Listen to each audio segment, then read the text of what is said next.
Dear students, উড়ান পাঠশালায় তোমাদেরকে আরো একবার স্বাগত। আমি গণেশ পাল, এসএলএসটি বাংলা ক্লাসে আজকে বাংলা ব্যাকরণের বিষয়বস্তু বিসর্গ সন্ধি। শুরু করি। বিসর্গ সন্ধি সম্পর্কে সন্ধির সূত্রে, সন্ধির উদাহরণে যাওয়ার আগে বিসর্গ সন্ধি কিছু বেসিক জিনিস আলোচনা করব। বিসর্গ সন্ধিতে কি হয়ে থাকে? সন্ধি বিচ্ছেদ করার সময়তে যোগ চিহ্নের বাম দিকে, সন্ধি বিচ্ছেদ করার সময় যোগ চিহ্নের বাম দিকে আমাদের বিসর্গযুক্ত একটা অংশ থাকবে। বিসর্গযুক্ত একটা অংশ, ধরা যাক এরকম নি। সন্ধি বিচ্ছেদ করার সময় সন্ধিতে মানে বিচ্ছেদের সময়তে যোগ চিহ্নের বাম দিকে বিসর্গযুক্ত একটা শব্দাংশ থাকবে, এটা আমরা দেখতে পাই। আর ডান দিকে কিছু একটা থাকতে পারে। বললাম যে নি যুক্ত নয়, এটা নিয়ে আমাদের আলোচ্য নয় আপাতত। আমার আলোচনা হচ্ছে এখানে নি বসাবো কি বসাবো না, মানে আমি বিসর্গ বসাবো না বিসর্গ বসাবো না, এটা কিসের সাপেক্ষে চিহ্নিত হবে, কি জন্য হবে এটা? আমি এখানে বিসর্গ বসাবো কি বিসর্গ বসাবো না, কি জন্য হবে এটা? এটা আমি আগে ঠিক করে নেব। আমরা বিসর্গ সন্ধিতে যে যে শব্দগুলোকে যোগ চিহ্নের বাম দিকে বসাই তার একটা তালিকা প্রথমে তৈরি করে দিয়েছি। এই যে নি বসিয়েছি, দেখো আছে কোথাও না কোথাও, এই যে আছে এই যে নিকে লিখেছি, ওই নি হচ্ছে এখানে আছে। তাহলে বিসর্গ সন্ধিতে আমরা এই বিসর্গযুক্ত শব্দটি বসাচ্ছি, তার রিসোর্সটা দেখো, দন্তন্য হস্যইর নির থেকে নি। এর মূল উৎস নির, তার থেকে নি অংশটুকু আমরা সন্ধি বিচ্ছেদের সময় ব্যবহার করছি। মূল শব্দটা হচ্ছে অন্তর, তার থেকে একটা অংশকে আমরা বিসর্গ সন্ধিতে ব্যবহার করছি। অন্তযুক্ত যাত্রা, অন্তর্যাত্রা, অন্তযুক্ত যাত্রা, অন্তর্যাত্রা ব্যবহার করছি। তাহলে অন্তযুক্ত যাত্রা, অন্তর্যাত্রা, একে ব্যবহার করছি। আসলটা কোথায়? অন্তর। তাহলে কি হলো এখানে? এই র বর্ণের বিকল্পে বিসর্গ বসেছে, র বর্ণের বিকল্পে বিসর্গ বসেছে। অতএব দেখো এখানকার প্রত্যেকটি উদাহরণে ডান দিকের অংশটাকে যেটাতে বিসর্গ বসানো হয়েছে তার ঠিক বাম দিকে একটা অংশ বা শব্দ রয়েছে যার শেষে র আছে। এই বিসর্গগুলোকে বলছি র জাত বিসর্গ। এই শব্দগুলোকে আমরা যখন সন্ধিতে ব্যবহার করছি দন্তন্য হস্যই বিসর্গ নি, এটাকে বলছি রজাত বিসর্গ। এটার মানে হচ্ছে এই যে নির থেকে নি পেয়েছি, অতএব রয়ের বিকল্পে বিসর্গকে পেয়েছি।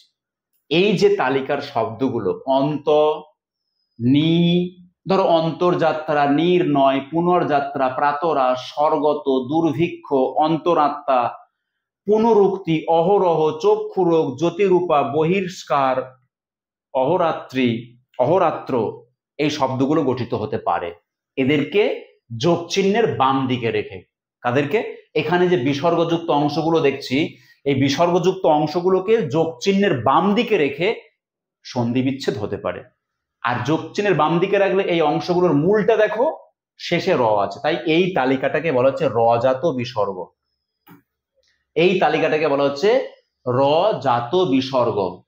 এরা সব সময়ের জন্য ফিক্সড, এদের মূলটাও ফিক্সড, এরা সবসময় রজাত বিসর্গই হবে।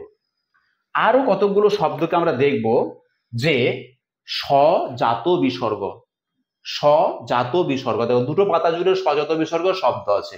মনস্কামনা, মনযুক্ত কামনা, মনকে যখন বসাচ্ছে বিসর্গ দেব কেন? দেবার কারণটা হচ্ছে মূল শব্দ যে মনস, এই মনস শব্দের সাপেক্ষে বিসর্গ বসেছে। সরোবর, বয়ঃসন্ধি, শিরশ্ছেদ, যশস্কর, আশীর্বাদ, ধরো বলছে যে পুরযুক্ত কার, পুরস্কার, তেজস্ক্রিয়, জ্যোতিরূপা, ধনুষ্টঙ্কার, ইতস্তত, অধস্তন, শ্রেয়স্কর, এই যে শব্দগুলো তৈরি হবে সেই শব্দগুলো যোগ চিহ্নের বাম দিকে কারা রয়েছে? মন, স্বর, অবয়, শির, যশ। এই অংশগুলো কি আলাদা একটা তার ব্যাকগ্রাউন্ডে কেউ নেই? নিশ্চয় আছে, এটা মূল। এই মূলের শেষাংশ কি? দন্তস্ব। এই বিসর্গকে বলছি দন্তস্বয়ের বিকল্পে বসেছে মানে স্বজাত বিসর্গ। তাহলে স্বজাত বিসর্গ আর একটু আগে দেখলাম রজাত বিসর্গ। বিসর্গ দুই প্রকারের আছে। বিসর্গ সন্ধি শুরু করার আগে এই তালিকাটা আমার প্রথম দরকার। যদিও প্রথম থেকেই বিসর্গ সন্ধি শুরু করতে গেলে এই কোন বিসর্গ সেটা আমি জানতে বুঝতে বাধ্য নই, কিন্তু বাধ্য একটা সময় পরে গিয়ে। তাই বিসর্গ সন্ধির চেষ্টাতে আমাদেরকে দেখতেই হবে যে রজাত বিসর্গ এবং স্বজাত বিসর্গ আমাদেরকে একটা পরিচিতি নিতেই হলো। তাহলে আমাদের সন্ধির অধ্যায়ে যোগ চিহ্নের বাম দিকে যে শব্দগুলো থাকবে তারা হচ্ছে এখানকার 1 2 3 4 5 6 7 8 9 10 এরা বা 12টি, এবং এখানের এই মন স্বর বয়স শির এরা যোগ চিহ্নের বাম দিকে থাকবে। এবার তুমি আমাকে বলতে পারো স্যার আপনি যত শব্দ লিখেছেন এখানে এইগুলোই কি বিসর্গ সন্ধির যোগ চিহ্নের বাম দিকে থাকে, আর কি বাস্তবে কিছু নেই? আমি বলবো প্রায় নেই। আমি এখানে 9 করে প্রায় 35-40টা অংশ লিখে রেখেছি দুটো পার্ট মিলে, গোটা 35 তো হবেই। বিসর্গ সন্ধি কিন্তু খুব বিস্তৃত না। বিসর্গ সন্ধিতে যোগ চিহ্নের বাম দিকে মূলত এই শব্দ কটিই বসবে, এই স্বজাতগুলো বা রজাতগুলো মিলে বসবে বিসর্গ সন্ধিতে বাঁ দিকে বা ডান দিকে, বাঁ দিকে এই শব্দ কটাই বসবে। একটি দুটি চারটি হয়তো ভাষাতে ছড়িয়ে ছিটিয়ে থাকতে পারে। তাহলে প্রথমে আমরা এই তালিকাটা নিয়ে নিলাম। আমি বুঝতে পারবো, ধরা যাক কোন একটা পরীক্ষায় তুমি ডেমনস্ট্রেশন দিতে গেছো, তোমাকে বললো আচ্ছা আপনি বোর্ডে একটা শব্দ লিখুন তো, আপনি বোর্ডে শব্দ লিখুন ধনুষ্টঙ্কার। লিখলে তুমি, দিয়ে বললো আচ্ছা এটাকে সন্ধি বিচ্ছেদ করুন। তুমি কি করে করবে? সেটা বিসর্গ সন্ধি হবে না ব্যঞ্জন সন্ধি হবে তুমি জানবে কি করে?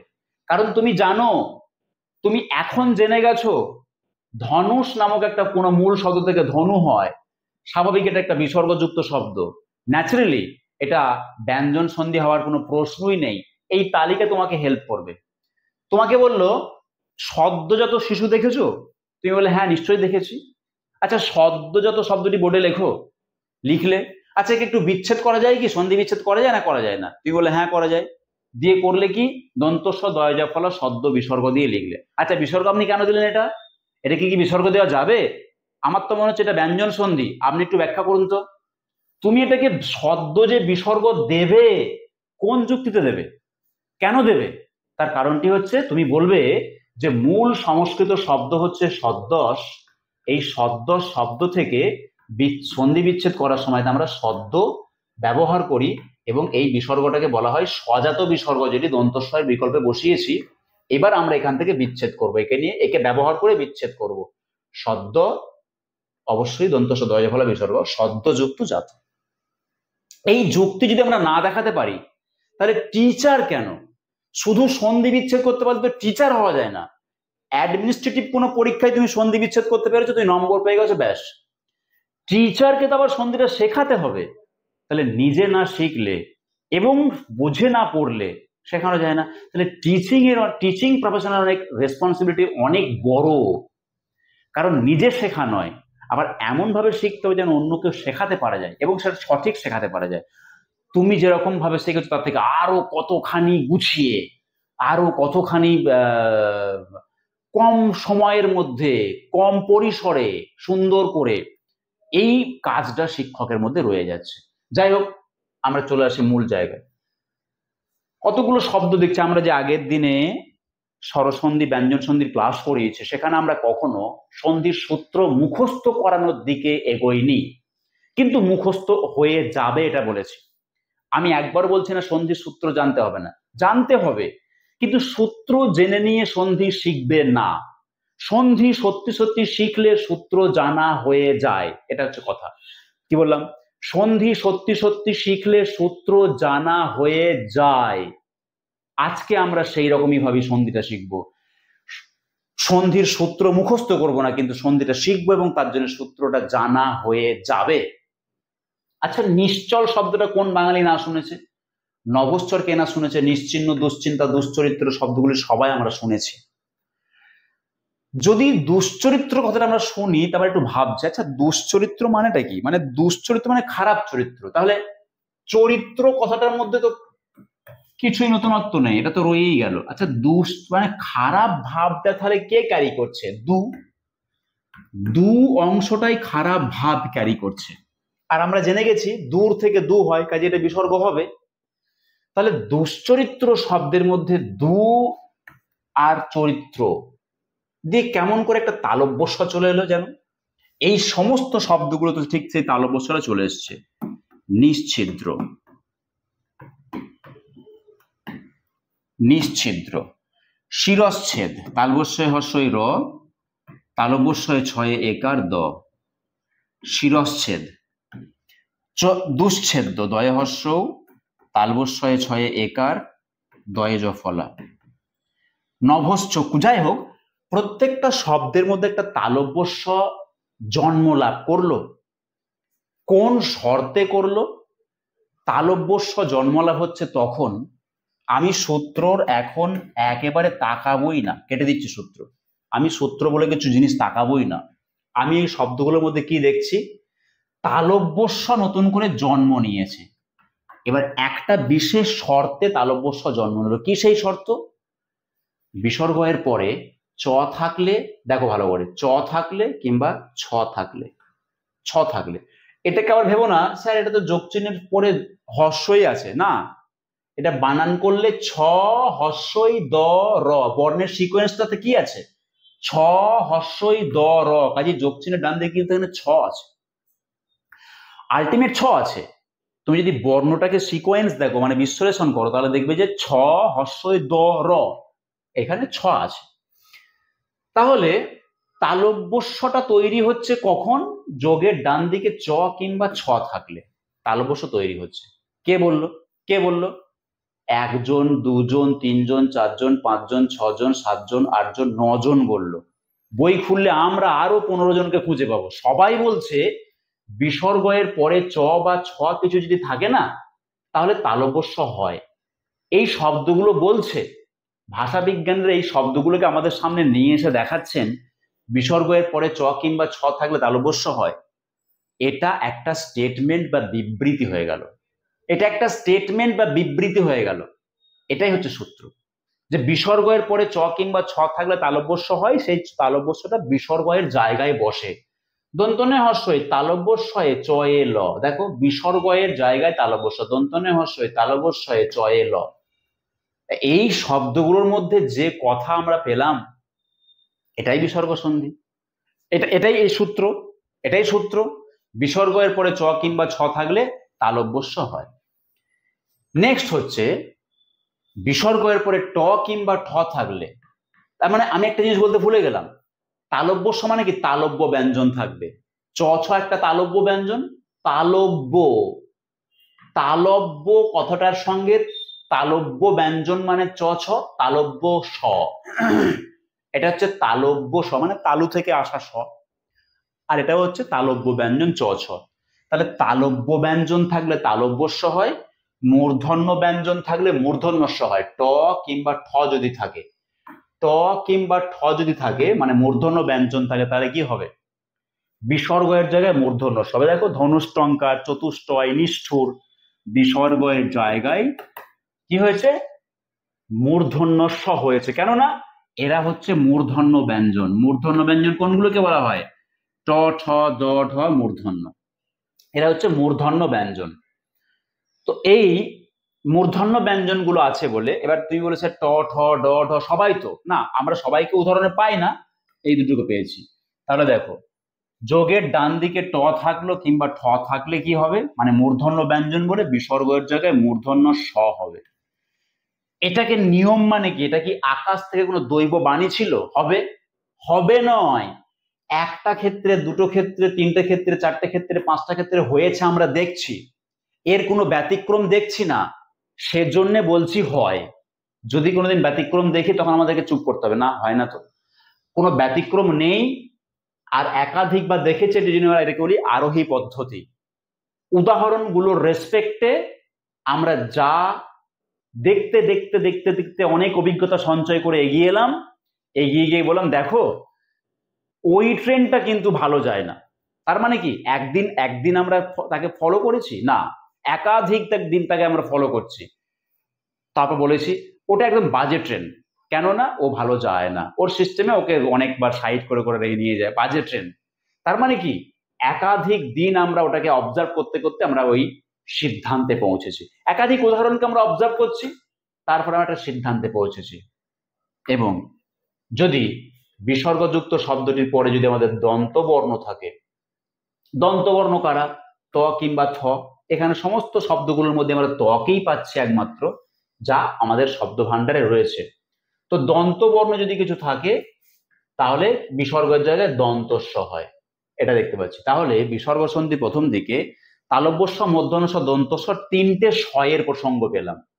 এবারে কি হচ্ছে, এটা দন্তবর্ণ বলে এখানে একটা দন্তস্ব পাবো, হস্যই ত, দন্তস্বয়ে তয়ে ত, কিংবা দন্তন্য ভ, দন্তস্বয়ে তয়ে ল, নভস্থল। বাকিগুলো নিশ্চয়ই করা যাবে। কি বললাম, নিস্তার, দন্তন্বয় হস্যই, দন্তস্বয়ে তয়ে আকার র। আর কি বলছি, মনস্তুষ্টি, ম দন্তন্য, দন্তস্বয়ে তয়ে হস্য, মূর্ধন্যস্বয়ে টয়ে হস্যই, মনস্তুষ্টি। তারপর কি বললাম, মনস্তত্ত্ব। যাই বলি না কেন, বিসর্গের স্থানে দন্তস্ব বসছে, কেননা দন্ত ব্যঞ্জন ডান দিকে আছে। তাহলে তিনটে নিয়ম তো একই। তালব্য ব্যঞ্জন ডান দিকে থাকলে তালব্যস্ব, মূর্ধন্য ব্যঞ্জন ডান দিকে থাকলে বিসর্গের জায়গায় মূর্ধন্যস্ব, মূল বানানে খুঁজে পাবো, মূল বানানে। আর দন্ত ব্যঞ্জন ডান দিকে থাকলে মূল বানানে এই বিসর্গের জায়গায় দন্তস্ব। এবার আমরা দেখে নেব যে ও হয়েছে সন্ধির ফলে, বিসর্গ সন্ধির ফলে ও হয়েছে। ও কিভাবে হয়েছে, বলছে অবিসর্গ আর অ এরকম যদি কখনো একটা কাঠামো খুঁজে পাওয়া যায়, অবিসর্গযুক্ত অ। আর এটা খুব ভালো করে খেয়াল করতে হবে, অবিসর্গ কিন্তু অ ছাড়া কারোর সঙ্গে সন্ধি করে না, কাউকে দেখলেও ছিটকে পালাবে। অবিসর্গ এই ছাঁচটা এখানে সবকটাতেই অবিসর্গ আছে। এই যে তত, অবিসর্গ মানে ততর শেষ অংশটা তো অকারান্ত, অকারান্ত, অবিসর্গ, অবিসর্গ, অবিসর্গ, অবিসর্গ। অবিসর্গ সব সময়ের জন্য অ এর সঙ্গেই সন্ধি করবে। যখনই অবিসর্গকে তুমি অন্য কাউকে দিয়েছো, কাকে দিলে, ধরা যাক তুমি দিলে অত, অত দিয়ে দিলে এবকে, এব মানে এ কে দিলে, এ কে, সন্ধি করবেই না, ও সন্ধি করবেই না। এটা যে সন্ধি করেনি কি করে বুঝলাম, সন্ধি করলে কিছু তো একটা আসবে। যেমন এখানে সন্ধি করেছো বলে ওকার পেয়েছো, যেমন ওখানে সন্ধি করেছিলে বলে মূর্ধন্যস্ব দন্তস্ব পেয়েছো, যেমন এখানে সন্ধি হয়েছিল বলে মূর্ধন্যস্ব হয়েছে, যেমন এখানে সন্ধি হয়েছে বলে তালব্যস্ব হয়েছে। সন্ধির ফলে নতুন কোনো বর্ণ আসবে স্বাভাবিকভাবে। এখানে কিন্তু আমরা দেখতে পাচ্ছি অতএবে কোনো কিছুই এলো না, শুধু বিসর্গটা লোপ পেয়ে চলে গেছে। আসলে অবিসর্গ অত্যন্ত অভিমানী, সে এ নয়, একমাত্র অ এর সঙ্গেই সন্ধি করে, আর কাউকে করে না। সেটা আমরা কিছুদিন পরে গিয়ে দেখবো, কিছুটা পরে। যাই হোক, এখানে ও হয়েছে কি, অবিসর্গযুক্ত অ। এমন একটা যদি আমরা ছাঁচ খুঁজে পাই যেখানে কি হবে, ও হবে, এবং এই সেই ওটি ও কার রূপে, ও কার রূপে কোথায় যুক্ত হচ্ছে, পূর্ব বর্ণে যুক্ত হবে। অর্থাৎ এই ওটা হয়ে যাবে তত, এই যে ওকার, বয় এই যে ওকার, মনো এই যে ওকার, যশ এই যে ওকার। এটা যা বুঝলাম এই শব্দগুলোকে বোঝাতে গিয়ে যা আমি বললাম এতক্ষণ ধরে, তারই একটা সংক্ষিপ্ত গোছানো রূপ হচ্ছে সূত্র। একে আমি পড়ে পড়িয়ে মুখস্থ করে সময় নষ্ট করবো কেন। তারপরে চলে আসি, দেখো এটা গেল। তারপরে হচ্ছে কি, আর একটা ভাবে আমরা ও পেতে পারি, সেটা হলো ওই অবিসর্গ তো বটেই, বাঁদিকে কিন্তু অবিসর্গ থেকেই গেল, বাঁদিকে অবিসর্গ থেকেই গেল। ডান দিকে কি, বেশ কিছু ব্যঞ্জন আমরা একটু আগে দেখে এলাম, অবিসর্গের সঙ্গে অ থাকলে ওকার হয়। আবার কি দেখে এলাম, অবিসর্গের পরে বেশ কিছু ব্যঞ্জন, যেমন কোন বর্গের তৃতীয় বর্ণ, চতুর্থ বর্ণ, পঞ্চম বর্ণ, অন্তস্থ জ, র, এরা যদি থাকে তাহলেও কিন্তু ও হতে পারে। তাহলে এক জায়গায় করে দিলাম না কেন, আসলে এটাতে অবিসর্গের সঙ্গে অ, আর এটা হচ্ছে অবিসর্গের সঙ্গে কোন স্বরবর্ণ, কোন তৃতীয় বর্ণ, কোন চতুর্থ বর্ণ, পঞ্চম বর্ণ, এগুলো হলে ও হতে পারে। দেখো তৃতীয় বর্ণ মানে কি, দ, তৃতীয়, তৃতীয়, চতুর্থ মানে কি ধ, পঞ্চম মানে কি ম, তারপরে অন্তস্থ জ, র, ল, ব, হ, এইরকম ভ্যারাইটি একটা শর্ত আছে এবং ও হয়েছে। এই শব্দগুলো আমরা তাই দেখছি। কি দেখছি তাহলে? দেখছি অবিসর্গ এর পরে তৃতীয় বর্ণ, চতুর্থ বর্ণ, পঞ্চম বর্ণ, অন্তস্তজ, র, ল, ব, হ যদি থাকে তাহলে ওকার হয়। আমি যা দেখতে পেলাম সেটাই সূত্র। এটা মুখস্থ করে আমাকে সন্ধি করাটা সার্থকতা নয়। আমি এই শব্দগুলোর মধ্যে কি দেখছি, যা দেখছি, এই যে ফ্যাক্টরটা দেখছি, যে গ্রামাটিক্যাল ফ্যাক্টরটা আমি এই শব্দগুলোর মধ্যে খুঁজে পাচ্ছি, এটাকে বলা হয় সূত্র। নেক্সট চলে এসো, অন্তরাত্মা। অন্তরাত্মা কি তৈরি হয়েছে শব্দগুলোর মধ্যে? দেখো, তৈরি হয়েছে র হয়েছে অথবা রেফ হয়েছে। অন্তরাত্মা শব্দের মধ্যে র হয়েছে অথবা রেফ হয়েছে। অন্তরাত্মা শব্দের মধ্যে কি তৈরি হয়েছে? কখনো র, কখনো রেফ। র কিংবা রেফ যদি কখনো তৈরি হয় তাহলে জানতে হবে সেখানে রজাত বিসর্গ আছে। রজাত বিসর্গ আছে, সেখানে স্বজাত বিসর্গ থাকবেই না। যদি কোনো শব্দের সন্ধিতে, সন্ধিবদ্ধ শব্দের মধ্যে আমরা র কে কিংবা রেফ কে দেখি তাহলে জানতে হবে সেই বিসর্গ এর মধ্যে আইদার শুধুই রজাত বিসর্গ থাকবে, এটা নিয়ে কোনো সন্দেহ নেই। অন্তযুক্ত আত্মা, অন্তরাত্মা, এই বিসর্গটা যেহেতু রজাত, এটার র বসেছে ডিরেক্টলি স্বর্গত। এই বিসর্গটা যেহেতু রজাত তাই রটা এখানে রেফ রূপে বসেছে। আবার অন্তর্ভেদিতে কিভাবে বসেছে? রেফ রূপে। অহর্নিশে রেফ, এখানে রেফ। তাহলে রজাত তাহলে র রূপে কখন বসবে? যখন স্বরবর্ণ আছে যোগের ডান দিকটাতে তখনই সেটা কি হবে? র রূপে বসছে। আর যখন ব্যঞ্জন বর্ণ আছে যোগের ডান দিকে তখন রেফ রূপে বসেছে। র এর তো তিনটে মূলত ফর্ম, র, রফলা এবং রেফ। তো যদি কোনো শব্দের মধ্যে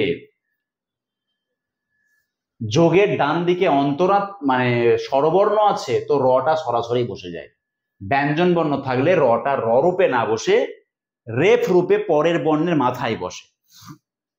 আচ্ছা, অন্তর্হিত, পুনর্বার, অন্তর্লিখিত, পুনর্যাত্রা, এগুলো।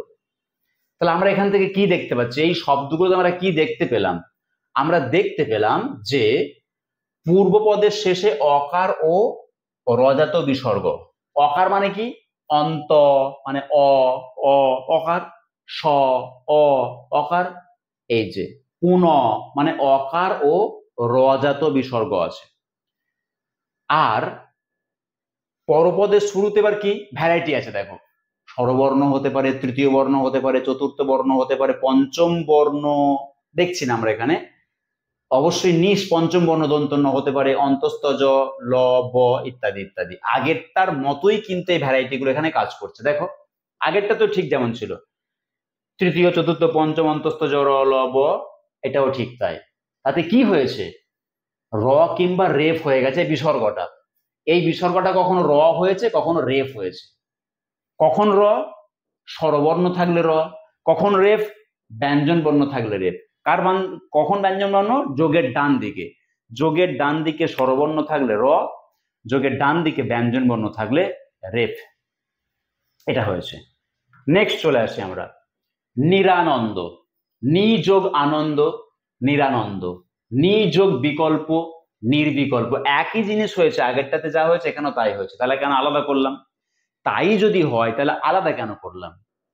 আলাদা করার কারণ হচ্ছে নিশ্চয়ই কন্ডিশন কিছু চেঞ্জ আছে। দেখো আগেরটাতে অবিসর্গ আর তার সঙ্গে কি রয়েছিল? স্বরবর্ণ, তৃতীয় বর্ণ, চতুর্থ বর্ণ, এই ভ্যারাইটি গুলো রয়েছিল। এখানে কি রয়েছে? এখানে দেখো অবিসর্গ নয়, এই ভ্যারাইটি গুলো এখানেও আছে, স্বরবর্ণ, তৃতীয় বর্ণ, চতুর্থ বর্ণ আছে। কিন্তু আগেরটাতে যোগের বাম দিকটাতে কি দেখেছিলাম? অকারান্ত বা আকারান্ত। এখন কি দেখছি? এখন দেখছি বিসর্গের সঙ্গে হর্ষই কারান্ত, দন্তন্য হর্ষই বিসর্গ, দন্তন্য হর্ষই বিসর্গ, বই বিসর্গ, নি বিসর্গ। তাহলে বিসর্গযুক্ত শব্দগুলো আগেরটাতে কি ছিল? আগেরটাতে ছিল অকারান্ত, আর এখানে রয়েছে অ আদ বাদ দিয়ে অন্য কোনো বর্ণ। এইটুকুই পার্থক্য, আর কোনো পার্থক্য নেই। মানে আমি বলতে চাইছি সূত্র 7-এর সঙ্গে সূত্র 6-এর যদি কিছু পার্থক্য বলো, তাহলে পার্থক্য হচ্ছে এই জায়গাটায়, ভালো করে বোঝো। পার্থক্য হচ্ছে এই জায়গাটায়, যোগের বাম দিকে এখানে বিসর্গটা অকারান্ত বিসর্গ, মানে অবিসর্গ, অবিসর্গ, অবিসর্গ, অবিসর্গ। আর যোগের ডান আর পরেরটাতে এই বিসর্গটা হস্যই বিসর্গ কিংবা হস্য বিসর্গ কিংবা দীর্ঘই বিসর্গ। এই পার্থক্যটুকুর জন্য আমরা এটাকে দুটো গ্রুপ করে দিয়েছি। বইয়েতেও করেছে, আমি করেছি তা নয়, বিভিন্ন বইয়েতেও এটা দুটো গ্রুপে ভাগ করা আছে। একটাই পার্থক্য যে অকারান্ত বিসর্গ, আর এটা হচ্ছে অন্যান্য সরবরান্ত বিসর্গ। বেশ, নেক্সট চলে আসি। নীরব। রজাত বিসর্গ এর পরে র থাকলে পূর্বস্বর দীর্ঘ হবে। নি হচ্ছে একটা রজাত বিসর্গ। তুমি বললে স্যার আমি কি করে জানবো নি একটা রজাত বিসর্গ কিনা? আমি তো তোমাকে প্রথমে একটা তালিকা দিয়ে দিয়েছি। যে রজাত বিসর্গ কোনগুলো, সজাত বিসর্গ কোনগুলো। রজাত বিসর্গ এর পরে র থাকলে, রজাত বিসর্গ এর পরে র থাকলে কি হবে? বিসর্গ এর পূর্ববর্তী যে স্বরবর্ণ আছে, মানে দন্তন্বয় হস্যই যেটা ছিল এখন সেটা দন্তন্বয় দীর্ঘ হয়ে যাবে। রজাত বিসর্গ এর পরে র থাকলে, এই যে রজাত বিসর্গ নি, এর পরে র আছে, র ব রব। রজাত বিসর্গ এর পরে রব থাকলে, মানে র থাকলে বিসর্গ এর সঙ্গে থাকা যে স্বরবর্ণটি সেটি দীর্ঘ স্বরবর্ণ হয়ে যাবে। কাজেই নীরব, নীরব, দেখো সারাজ্য, স্বরাজ্য হলো না, হলো কি সারাজ্য। দন্তস্বয়ে বয়ে আকার সা, এটা হয়ে গেল সারাজ্য। চক্ষুরত্ন, চ কয় মূর্ধন্যস্বয়ে দীর্ঘ কেন হয়ে গেল? রজাত বিসর্গ তারপরে র আছে, কাজেই এই হস্য উকারটা হয়ে গেছে দীর্ঘ উকার। তাই চক্ষুরত্ন, চক্ষুর বানানগুলো কিন্তু খুব সাবধান। ব্যাকরণগত ভাবে কিন্তু এখানে হস্যও হবে না, এখানে দীর্ঘও হবে, যদিও প্রচলিত হচ্ছে হস্য, কিন্তু তা না। তাহলে এখান থেকে আমরা কি দেখলাম? রজাত বিসর্গ এর পরে র থাকবে, তাই যদি থাকে তাহলে এই বিসর্গের পূর্ববর্তী বর্ণে যে স্বরবর্ণটা আছে সেই স্বরবর্ণটি হয়ে যাবে দীর্ঘ স্বরবর্ণ। কেমন? নেক্সট চলে এসো। এবার আমরা দেখি এখানে কি রয়েছে। আমরা এখান থেকে শিখব যে কখন দন্তস্ব হবে, কখন মূর্ধন্যস্ব হবে, কখন দন্তস্ব হবে, কখন মূর্ধন্যস্ব হবে। দেখো, দন্তস্ব আর মূর্ধন্যস্ব বানান তৈরি হওয়ার জন্য প্রায় ছাঁচটা একই রকম নেব আমি। যোগের ডান দিকে ক অথবা খ অথবা প অথবা ফ, এটা থাকবে। এবারে যদি বাম দিকের অংশটা অকার বিসর্গ হয়, অকার বিসর্গ হয়, বা বা বা আকার বিসর্গ হয়, মানে অ আর আ তো মোটামুটি একই জিনিস চারিত্রিক ভাবে। অকার বিসর্গ বা আকার বিসর্গ যদি যোগের ডান দিকে থাকে তাহলে দন্তস্ব হবে। শর্ত কি? ক খ প ফ দিয়ে কোনো শব্দ ডান দিকে থাকবে। বুঝিয়ে দিচ্ছি, এই ছাঁচটাকে আমি ওই উদাহরণের সঙ্গে মিলিয়ে দিচ্ছি। দেখো, নম মানে অকার, অকার বিসর্গ যোগের বাম দিকে আছে, এই যে অকার বিসর্গ যোগের বাম দিকে আছে। ডান দিকে ক দিয়ে কোনো শব্দ শুরু হতে পারে, ক দিয়ে কোনো শব্দ শুরু হয়েছে, ডেফিনেটলি বিসর্গ এর জায়গায় দন্তস্ব বসে যাবে। ন ম দন্তস্বয় কয়াকার র, তাহলে বিসর্গ এর জায়গায় তখন কে বসে গেল? দন্তস্ব বসে গেল। তিরকার বিসর্গের জায়গায় কি বসে গেল? দন্তস্ব বসে গেল। তিরস্করণী বিসর্গের জায়গায় কি বসে গেল? দন্তস্ব বসে গেল। অয়স্কান্ত বিসর্গের জায়গায় কি বসে গেল? দন্তস্ব বসে গেল। তাহলে অ আ কেন্দ্রিক স্বরবর্ণের শেষে বিসর্গ রয়েছে। যোগের বাম দিকের অংশটা, যোগের বাম দিকের অংশটা কি হয়েছে? অকারান্ত বিসর্গ কিংবা আকারান্ত বিসর্গ, ভা, তার সঙ্গে রয়েছে কর, এটা আকারান্ত বিসর্গ। তো বিসর্গটা যদি তার গার্জেন যদি অ বা আ হয়, বিসর্গ যার সঙ্গে রয়েছে সে যদি অ বা আ হয়, আর ডান দিকে ক খ প ফ দিয়ে কোনো শব্দ থাকলে তখন কি হবে? দন্তস্ব রেজাল্ট আসবে। আর অন্যভাবে ঠিক একটু বদলে নেব, অবশ্যই যোগের ডান দিকে ক খ প ফ থাকছে আগেরটার মতোই।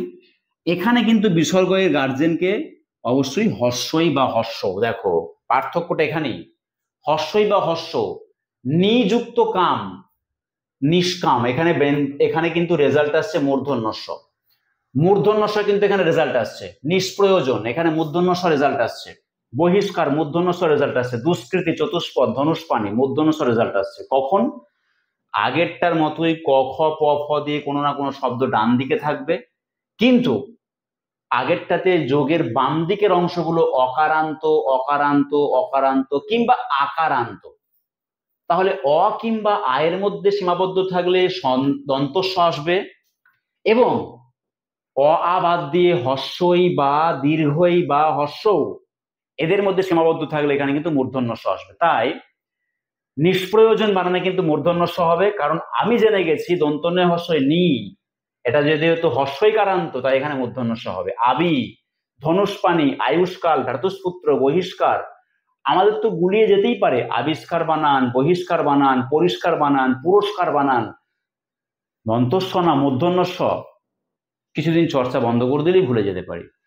এটা আমরা বুঝতে পারবো যে বিসর্গ সন্ধিতে যদি অ আ কেন্দ্রিক হয় বাঁদিকের অংশটা তখন দন্তস্ব হবে, এটা যদি হস্যই দীর্ঘই কেন্দ্রিক হয় তাহলে কিন্তু মূর্ধন্যস্ব হচ্ছে। তো এই শব্দগুলো সেই কথাটা বলছে, তার জন্য আমরা সূত্র কি করেছি, ক খ প ফ যে কোনো একটি বর্ণ পরপদের প্রথম বর্ণ হলে, নি, আবি, বহি, দু, চতু, ধনু, আয়ু, ভ্রাতু এই ধরনের শব্দগুলোর সঙ্গে মূর্ধন্যস্ব হয়। দরকার নেই হস্যইকারান্ত বা হস্যকারান্ত ধরলেও হয়ে যায়, মিটে যায়। কাজেই এই শব্দগুলো যে কথা বলছে সেই কথাটাকে আমি একটা লেখায় রূপ দিয়েছি, এটা সূত্র। এই সূত্রটা তৈরি হয়েছে আগে নয়, এই শব্দগুলোকে এক জায়গায় কালচার করতে এসে এই শব্দগুলো থেকে যে সাদৃশ্য খুঁজে পাওয়া গেল সেই সাদৃশ্যের ভিত্তিতে এই স্টেটমেন্টটা আমরা রেডি করেছি। হলো? আচ্ছা, তাহলে এটা সূত্র হয়ে গেল। পরেরটায় চলে আসি। দেখো, এতক্ষণ যেটা বলছিলাম আমি যে অবিসর্গ, আমরা যে 4 নম্বর সূত্রে গিয়ে একটু আগে বলছিলাম না যে অবিসর্গ একমাত্র অয়ের সঙ্গে হাত মেলায়, আর কারোর সঙ্গে হাত মেলাবে না। অন্য কোনো বর্ণকে সে যদি এখানে দেখে তাহলে সে সন্ধি করবেই না, রাগ করে নিচে চলে যাবে, তো সন্ধি করবে না। তো অবিসর্গ এখানে কাকে পেয়েছে? যোগ চিহ্নের ডান দিকে এ কে পেয়েছে, এ কে। অবিসর্গ এখানে এ কে পেয়েছে, কিন্তু অবিসর্গ সবসময় অ কে চাই। এ কে পেয়েছে বলে সে কোনো সন্ধি করেনি, অতএব শব্দের মধ্যে সন্ধি হয়নি। বুঝবো কি করে? কারণ সন্ধি হলে এখানে কিছু একটা আসতো, কিছু একটা পেতাম, একই জিনিস তো রয়ে গেছে, অ ত এ ব, শুধু বিসর্গটা লোপ পেয়েছে। লোপ তো সব জায়গাতেই পায়, লোপ পাবার পরেও তো একটা নতুন করে বর্ণ আসে। কোনো বর্ণ এসেছে? আসেনি। কাজেই এক্স্যাক্টলি অতএব শব্দের মধ্যে কোনো সন্ধি হয়নি, শুধু বিসর্গ লোপ পেয়েছে। কোন দোষে? কি কারণে এটা হলো না? রাগের কারণ কি? রাগের কারণ হচ্ছে অবিসর্গ সবসময় বলেই দিয়েছে আমি অ ছাড়া কাউকে পাশে নেব না, কিন্তু যখন সে এ বসে গেছে তখন সে কি করেছে?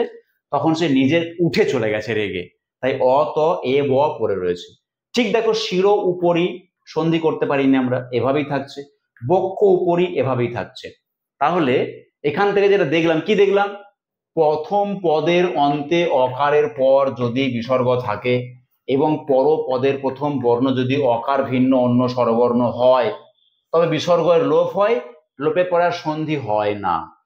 এত কথাটাকে তো আমি এখানে তাই বলে দিয়েছি। চলো তারপরে চলে আসি আমরা যে এখানে বিসর্গটা আমরা দিয়েও লিখতে পারি কিছু বানান, কিছু বানানে বিসর্গটা না দিয়েও লিখতে পারি। তো বিসর্গ দেব কিংবা দেব না, কি বলা হচ্ছে যে স্ত কিংবা স্থ কিংবা স্প, এই তিনটি অংশ দিয়ে যদি কোনো শব্দ তৈরি হয়, স্ত, স্থ, স্প, স্ত, স্থ এবং প, এই তিনটি শব্দ দিয়ে যদি কোনো শব্দ তৈরি হয় যারা যোগের ডান দিকে আছে, তখন কি হয়?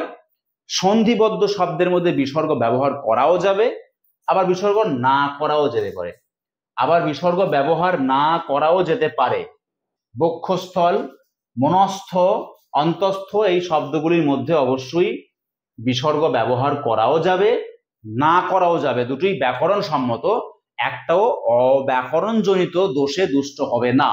কেননা স্ত, স্থ এবং স্প এগুলো যদি যোগের ডান দিকে থাকে তাহলে আমরা বলবো যে সন্ধিবদ্ধ শব্দে এসে মূলে এসে বিসর্গ থাকবে কিংবা থাকবে না, দুটো বানানই ব্যাকরণগতভাবে সঠিক। বিসর্গ সন্ধি আমাদের 12টি সূত্র আমরা পড়লাম। বিসর্গ সন্ধি আগেই বললাম খুব সংক্ষিপ্ত, খুব বড় এরিয়া নয়। স্বরসন্ধি এবং ব্যঞ্জন সন্ধি থেকে বিসর্গ সন্ধি অনেকটাই সংক্ষিপ্ত, অনেকটাই ছোট। এবার আমরা চলে আসবো নিপাতন। দেখো, নিপাতন সিদ্ধ বিসর্গ সন্ধিতে আমরা মূলত এই অহরাত্র শব্দটিকে শিখব। প্রশ্ন এখান থেকে হতে পারে, অহরাত্র। অহরাত্র শব্দটি সন্ধি বিচ্ছেদ কি করেছি? অহযুক্ত রাত্রি। যদি শব্দটাকে সমাস করতে হয়, অহরাত্র, তাহলে তার ব্যাসবাক্য কি হবে? তখন তার ব্যাসবাক্য হবে অহ ও রাত্রি। তখন কিন্তু রাত্র বলতে পারবো না, অহ ও রাত্রি। কেন? সমাস, আমি অহ ও বললাম, লিখে দিলাম হচ্ছে যোগ চিহ্ন, অহ ও রাত্রি। অহ ও আমাকে কিন্তু করতে হবে রাত্রি। আমি রাত্রি করতে বাধ্য কেন? যখন আমি সমাসে ব্যাসবাক্য করছি তখন এখান থেকে যে মূল অংশগুলোকে আমি বেছে নিচ্ছি, মূল শব্দাংশগুলোকে বার করছি। রাত্র বলে কিন্তু কোনো শব্দ হয় না, কারণ সমাস মানে কার সঙ্গে কার মিলন? সমাসে ব্যাসবাক্যের মধ্যে পদ থাকবে, তার একটা অরিজিনাল শব্দ থাকবে, এই দুটো পদের এখানে মিলিত হচ্ছে।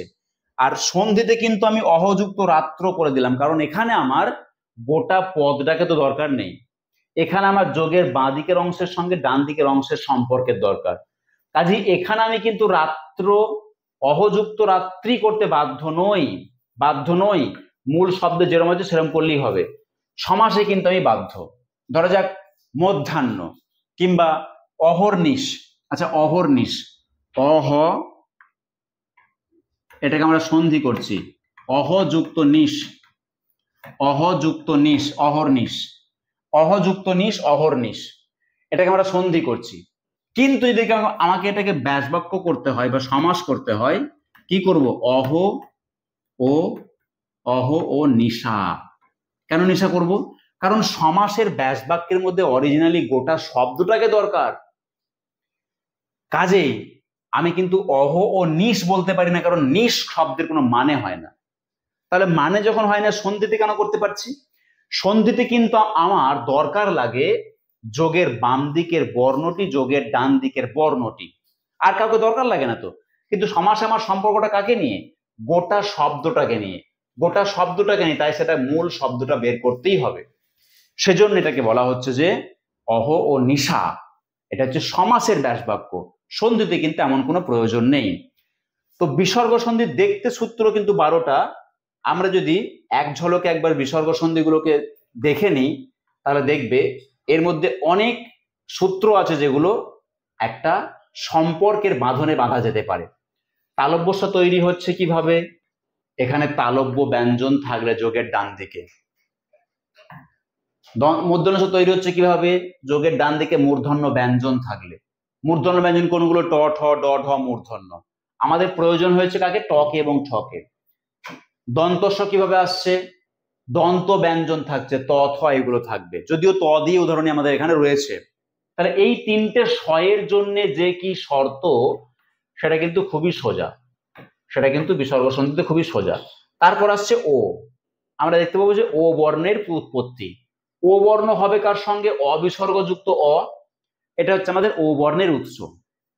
এই অযুক্ত অ ছাড়াও আমরা দেখব অবিসর্গের সঙ্গে কোনো বিশেষ ব্যঞ্জন, মানে তৃতীয় ব্যঞ্জন, চতুর্থ ব্যঞ্জন, পঞ্চম ব্যঞ্জন, অন্তস্থ জ, এগুলো যদি থাকে, এটা হচ্ছে ও হওয়ার শর্ত। তাহলে ও হবার দুটো শর্ত, এক হচ্ছে অবিসর্গযুক্ত অ, আর একটা হচ্ছে যে অবিসর্গযুক্ত বিভিন্ন ব্যঞ্জন বর্ণের কথা এখানে বলা হচ্ছে, তাতেও কিন্তু ও হতে পারে।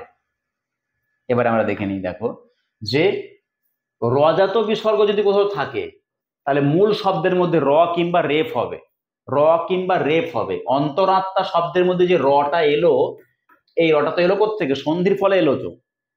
আর অতএবে কোনো কিছু আসেনি বলি তাকে বলছি নিয়মের বাইরে গিয়ে একটা সন্ধি, যদিও অতএবকে আমরা নিপাতন সিদ্ধ সন্ধি থেকে এই বইয়ে কোনো বই ফেলেনি বা রাখেনি, কিন্তু সন্ধি ওখানে হয়নি। এখানে কিন্তু সন্ধি হয়েছে বলি র খুঁজে পেয়েছি, এই বিসর্গটা র হিসাবে পরিণত হয়ে গেছে। তো যদি স্বরবর্ণ কখনো ডান দিকে থাকে তাহলে র বসে, ব্যঞ্জন বর্ণ থাকলে রেফ বসে, রয়ের আরেকটা রূপান্তর। এবার আমরা কি দেখছি যে রজাত বিসর্গ না, এবার আমরা একই জিনিস দেখছি, যেখানে র কিংবা রেফ হয়েছিল এতক্ষণ যেটা দেখলাম, এখানেও সেটা দেখবো যে র কিংবা রেফ হচ্ছে, কিন্তু পার্থক্য হচ্ছে যে এখানে বিসর্গগুলো অকারান্ত ছিল কিংবা আকারান্ত থাকতে পারে, এখানে কিন্তু বিসর্গগুলো হস্যইকারান্ত বা হস্যকারান্ত বা দীর্ঘইকারান্ত হতে পারে। সেই জন্য এই দুটো গ্রুপকে পার্থক্য করা হয়েছে।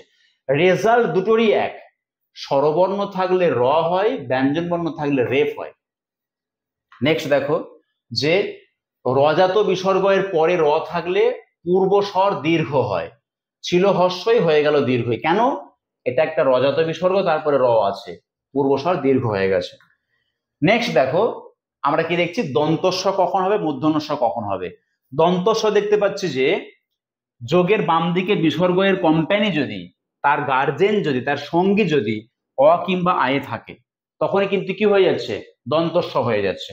আর যদি মূর্ধন্যস্ব কখন হচ্ছে, বিসর্গ এর গার্জেন যদি হস্যই কিংবা হস্যৌ কিংবা হস্য যাই হোক আর কি, হস্যই হস্য, অ আ থাকা মানে, অ আ থাকা মানে দন্তস্ব, অ আ থাকা মানে দন্তস্ব, আর হস্যই দীর্ঘই থাকলে মূর্ধন্যস্ব হচ্ছে। কোথায়? বিসর্গের পজিশনে মূর্ধন্যস্বকে দেখতে পাচ্ছি। নেক্সট আমরা দেখতে পাচ্ছি যে সন্ধি প্রপারলি হয়নি, সন্ধি হয়নি কিন্তু বিসর্গটা লুপ্ত হচ্ছে। যেমন অবিসর্গ যেহেতু অ এর সঙ্গে একমাত্র সন্ধি করে, কাজেই এখানে তো অ না, এটা এ, এটা হস্য, এটা হস্য, তাই দেখো কোনো জায়গাটাতেই সন্ধিবদ্ধ কোনো চেঞ্জ নেই, এখানকার বর্ণগুলি পরপর বসে রয়েছে। সন্ধি হলে কিন্তু এক্স্যাক্টলি একটা বর্ণ আসতো, যেটা এখানে আসেনি। এরপর আমরা চলে যাচ্ছি যে স্থ, স্থ এবং স্প, এই বর্ণগুলো থাকলে কি হয়েছে, মূল শব্দে বিসর্গ না দিয়ে লিখলেও সঠিক, আবার দিয়ে লিখলেও সঠিক, দিয়ে লিখলেও সঠিক, না দিয়ে লিখলেও সঠিক, এটা বলা রয়েছে। তো বিসর্গ সন্ধি আমরা শিখলাম।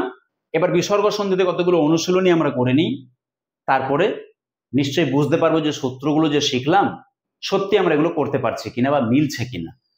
তো দেখো যে প্রাতযুক্ত হ্রাস মানে প্রাতযুক্ত আস আছে মানে কি হবে, এখানে প্রাতরাস হবে, অর্থাৎ এই যে বললাম রজাত বিসর্গ আছে মানে এখানে র হবে, যেহেতু স্বরবর্ণ আছে র হবে, রয়ে আকার তালব্যস্য, আর এই আটা আকার রূপে বসে গেল।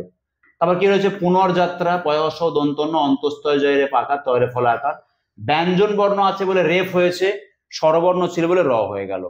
অহরহ, এখানটায় বিসর্গ না দেওয়াটাই স্বাভাবিক, যদিও কোনো কোনো বইতে দেওয়া আছে। অহযুক্ত অহ মানে এটা র আছে, তাহলে অহরহ হয়ে যাবে, অহ আর রহ, অহরহ, এটা র আর রয়ের সঙ্গে অ মিশে গেলে সে রই থাকবে, র হ, অহরহ। চতুরানন, চ তয় হস্য রয়ে আকার, স্বরবর্ণ আছে কাজেই র বসবে, চতুরানন। ব্যঞ্জন বর্ণ আছে কাজেই রেপ বসবে, চতুর্বেদ, চ তয় হস্য বয়েরেপ একার দ, চতুর্বেদ। দুর্বল, দু যুক্ত বল, দুর্বল, দশ বয়েরেপ ল, তাহলে আমরা এখান থেকে কি পাচ্ছি দেখো, ব আছে মানে ব্যঞ্জন বর্ণ, তাই রেপ বসেছে। চক্ষু রত্ন, এটা দীর্ঘইকার, হস্যকারটা দীর্ঘকার হয়ে যাবে, কেননা দীর্ঘস্বর হবে, রজাত বিসর্গের পরে র থাকলে পূর্বস্বর দীর্ঘ হয়, তাহলে চক্ষু রত্ন বানানটা কি হচ্ছে, চ কয়ে মূর্ধন্যস্ব দীর্ঘ, র তয়ে দন্ত নয়, চক্ষু রত্নের সঙ্গে চক্ষু রোগ কিন্তু দীর্ঘকারী হবে। নিরস, দন্তন্বয় দীর্ঘ, র দন্তস্ব, কোন ফর্মুলা, রজাত বিসর্গের পরে র থাকলে পূর্বস্বর দীর্ঘ হয়। আবির্ভাব, আ বয় হস্যই ভয়রে পাকার ব, আ বয় হস্যই ভয়রে পাকার ব, এখান থেকে আমরা কি পেলাম, আমরা পেলাম যে রজাত বিসর্গ আছে এটি, তাই ব্যঞ্জন বর্ণ আছে বলে রেপ বসে গেল, স্বরবর্ণ থাকলে র হতো। নীরব কোন সূত্রে হবে, রজাত বিসর্গের পরে র থাকলে পূর্বস্বর দীর্ঘ হয়, মানে দন্তন্বয় দীর্ঘ, রয় ওকার গ, নীরব। এটা আমরা সন্ধিবদ্ধ করলাম এই শব্দগুলো। এবারে কি দেখছি যে আমরা এগুলোতে সন্ধিবদ্ধ করলাম, এগুলো সন্ধিবদ্ধই করতে বলেছি, ঠিক আছে। সদ্যচ্ছিন্ন, ছ মানে হচ্ছে গিয়ে তালব্য ব্যঞ্জন, তালব্য ব্যঞ্জন ডান দিকে আছে মানে এখানে একটা তালব্যস্ব হবে, তাহলে এখানে যদি একটা তালব্যস্ব হয় দন্তস্ব দয় জ ফল সদ্য, তালব্যস্বয় ছয়ে হর্ষই দন্তন্বয়ে দন্তন্বয় সদ্যচ্ছিন্ন। এখানে একটা দন্তস্ব হবে ইতস্তত, কারণ দন্তব্যঞ্জন ডান দিকে আছে, তাই হর্ষই ত দন্তস্বয়ে তয়ে ত ইতস্তত। দন্তব্যঞ্জন ডান দিকে আছে, এখানে দন্তস্ব হবে নভস্থল, দন্তন্য ভ দন্তস্বয়ে তয়ে ল নভস্থল। মনস্তাপ, দন্তব্যঞ্জন ডান দিকে আছে, কাজী দন্তস্ব হবে ম দন্তন্য দন্তস্বয়ে তয়ে আকার প মনস্তাপ। যশোভিপ্সা, অবিসর্গ আর অ আছে, কি হবে ও হবে, কাজী অন্তস্থ জ তালব্যস্বয়ে ওকার ভয়ে দীর্ঘই পয়ে দন্তস্বয়ে আকার যশোভিপ্সা। মনোদ্বীপ, ম দন্তন্বয় ওকার দয়ে দীর্ঘই প মনোদ্বীপ। সরোজ দন্তস্ব রয়ে ওকার বর্গীয় জ ও হবে, কেন ও হচ্ছে, অবিসর্গ আর স্বরবর্ণ তৃতীয় বর্ণ চতুর্থ বর্ণ পঞ্চম বর্ণ একটা নিয়ম পেয়েছিলাম, বর্গীয় জ হচ্ছে তৃতীয় বর্ণ, তাই ও হয়ে গেছে। পুরোহিত ঠিক একই জিনিস, কয় হর্ষ রয় ওকার হয় হর্ষইত পুরোহিত। নভস্থল ও নভমণ্ডল ওই একই নিয়মে আছে, এটা পঞ্চম বর্ণ, এটা হ, এটা তৃতীয় বর্ণ, এসব থাকলে কিন্তু ওকার হতে পারে, ওকার হতে পারে। তাহলে নভমণ্ডল কি হচ্ছে, দন্তন্য ভয় ওকার ম মূর্ধন্যয় ডয়ে ল নভমণ্ডল। বয়োবৃদ্ধ ওই চতুর্থ বর্ণ পঞ্চম বর্ণ তৃতীয় বর্ণের যে নিয়মটা রয়েছে, তাহলে ব অন্তস্থয়ে ওকার বয়েরই ধয়ে ধয়ে ব অন্তস্থয়ে ওকার বয়েরই দয়ে ধয়ে বয়োবৃদ্ধ। এই যে আমরা সন্ধিবদ্ধ করলাম, এই শব্দগুলো থেকে আমাদের নিশ্চয়ই কিছুটা অর্থ বা ধারণা ক্লিয়ার হলো। তাহলে বিসর্গ সন্ধির ক্লাসটা আজকে এই পর্যন্তই, নেক্সট ক্লাস আবার দেখা হচ্ছে। Thank you.